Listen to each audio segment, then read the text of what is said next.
Representative Kathy Castor and Julian Castro, Facebook by Harris Alec follow at Real Harizalek May 2, 2018 8:01 p.m. A member of Florida's congressional delegation was reportedly outraged that Republican Gov. Rick Scott would actively court Puerto Rican voters in his bid to unseat Democratic Sen. Bill Nelson. This November, Democratic Rep. Kathy Castor, Florida, was attending a meeting at the same restaurant Scott was set to hold a campaign event with Puerto Rico's non-voting member of the House of Representatives, Del.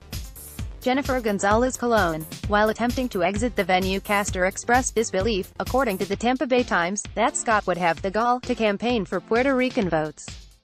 "I can't believe he has the gall," Castor said, explaining that she was outraged he was pursuing Puerto Rican votes.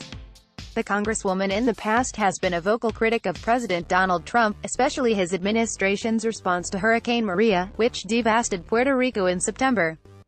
In January, Castor invited evacuees of the storm as her guests to the State of the Union. Castor's statement sheds light on a new political reality confronting Florida's elected officials.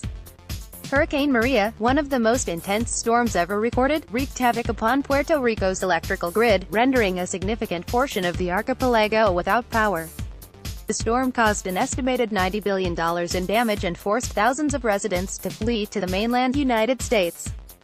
The majority of the Maria evacuees ended up in Florida due to its geographic proximity to Puerto Rico.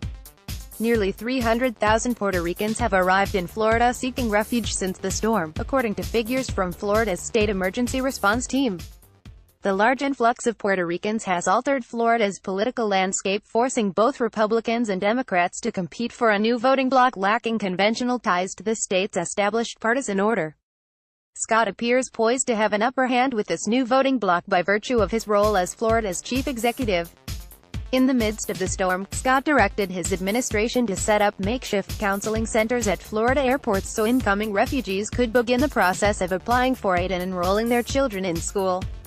Scott is also likely to be buoyed by the actions his administration have taken in the aftermath of the storm.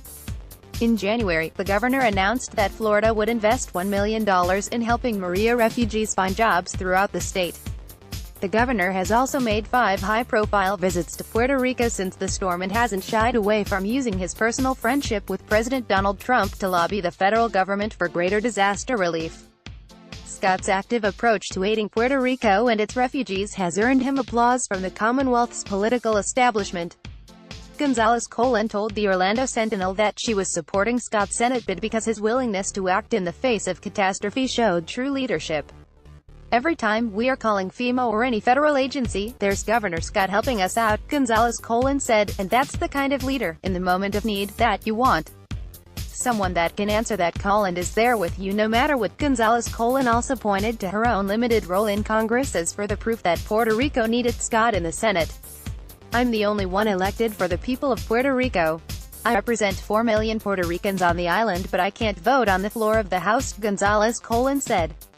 "That's the reason we need a senator that can vote and represent the people, not just in Florida but the people in the island." Scott officially announced his bid for the Senate in April.